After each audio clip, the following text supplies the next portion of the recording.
Challenges are widely known across the internet and have been endlessly done by influencers all across social media just to get fame and entertain their viewers. But how far will people go just to achieve that? Some challenges started to get more outrageous to the point where it led to the trauma and even the deaths of many people. Hello, my name is Bootsers, and in today's video, I am going to provide you with the 4 most disturbing challenges that I've come across on the internet. So get ready to sit back, relax, and hopefully enjoy the video.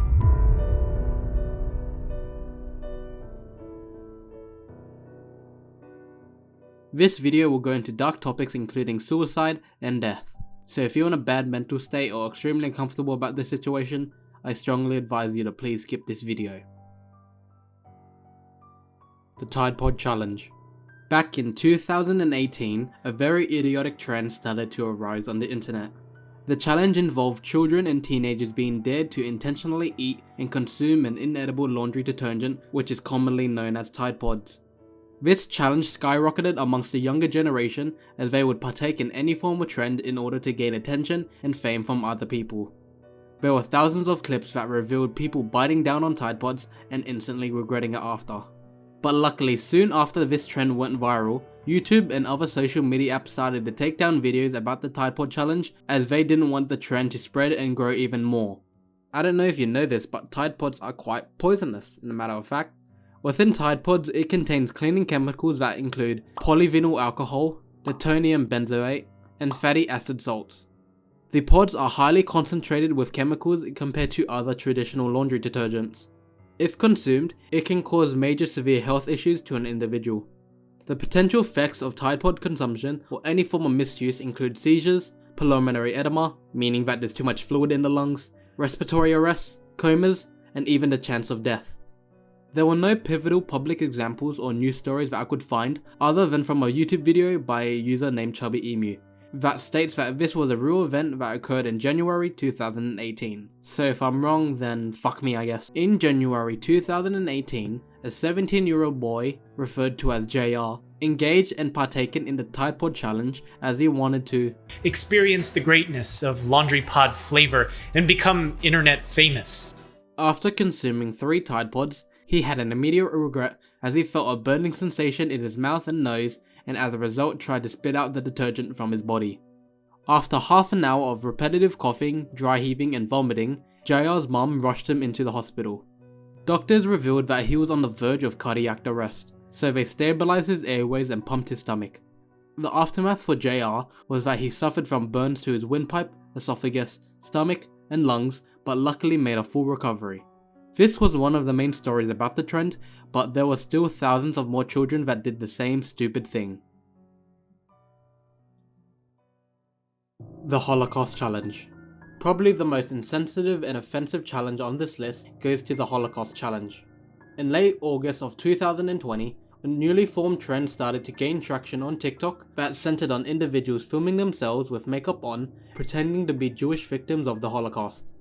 During these videos, the creators will put on a character, play a sad song, put on a video filter, and directly talk to the audience about what their lives were like during the Holocaust and how they died in a Nazi concentration camp.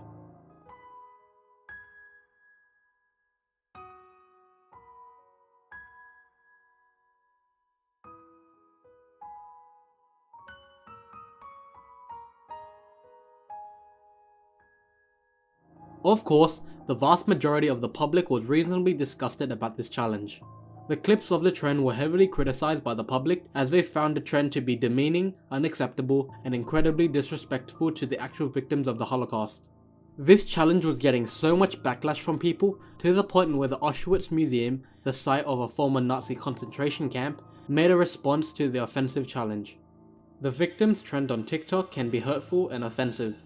Some videos are dangerously close and already beyond the border of trivialization of history.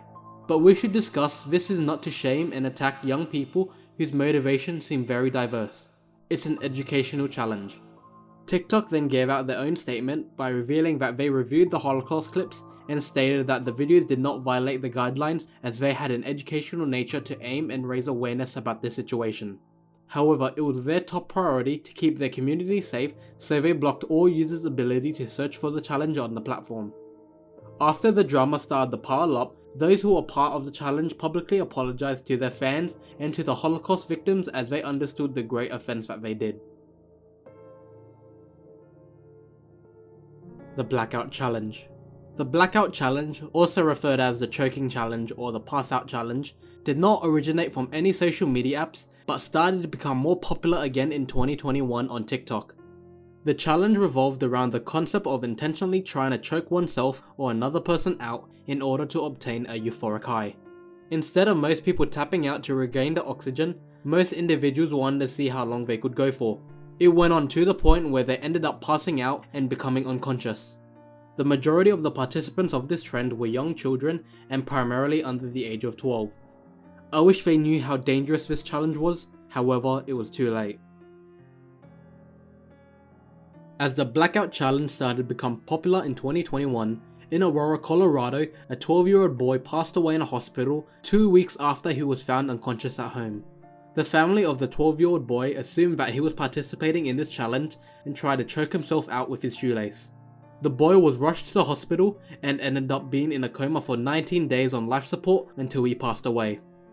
Interviews revealed how the family felt during this harsh period and that they wanted to spread and raise awareness about this harmful challenge in order to prevent other families from going through the same tragedy. I would never imagine my son would do such a thing. I'm paying for the price right now. I'm living the life and I hate other parents to go through this.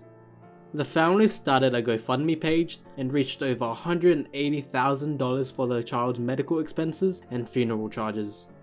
Sadly, this wasn't the only fatal incident that occurred because of this challenge.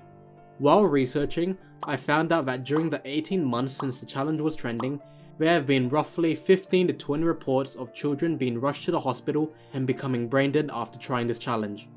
As a result of these devastating events, this led to a large amount of backlash against TikTok, as families felt that the platform should have stricter restrictions on certain type of content. To my knowledge, the only thing that TikTok did respond to the outrage was to block and remove any type of content and hashtags that were somewhat related to the Blackout Challenge on the platform.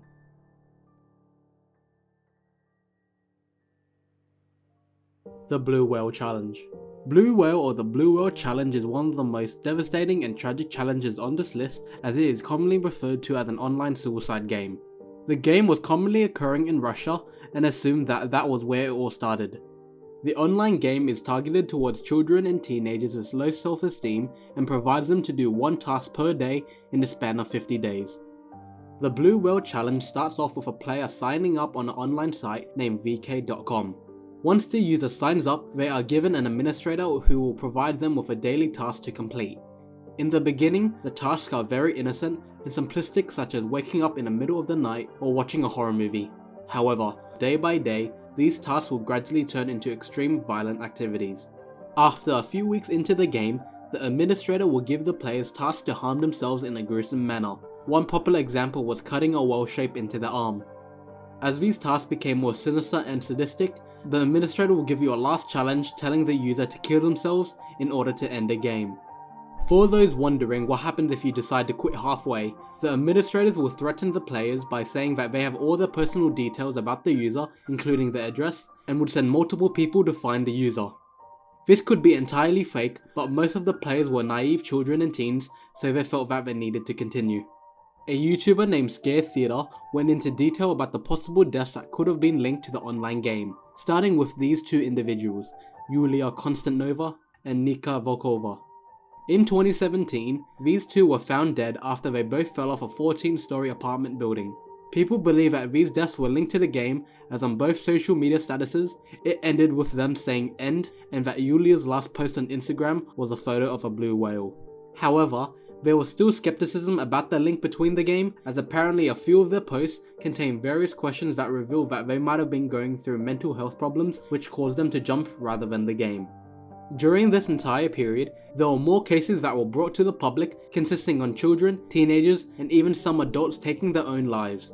Investigators and the police started to link and say that some of these deaths might have been actually connected to the Blue Whale Challenge.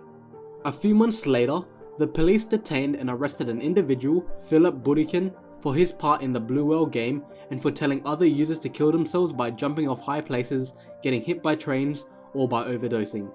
He states that he knows that he is directly involved in the deaths of 17 cases and believes that he was doing something good for the society. I was cleaning our society of such people. It started in 2013 when I created F57 online community. I'd been thinking through this idea for 5 years. It was necessary to distinguish normal people from biological rubbish. He was later sentenced to serve 3 years in jail in a Russian prison, which should have been life as he directly caused the deaths of 17 individuals, but fine.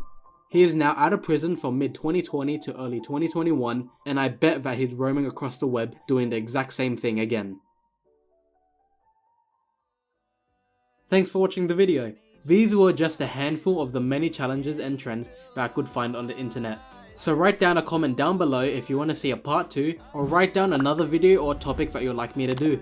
Don't forget to like and subscribe for more videos like this, and yeah, see you in the next one. Later.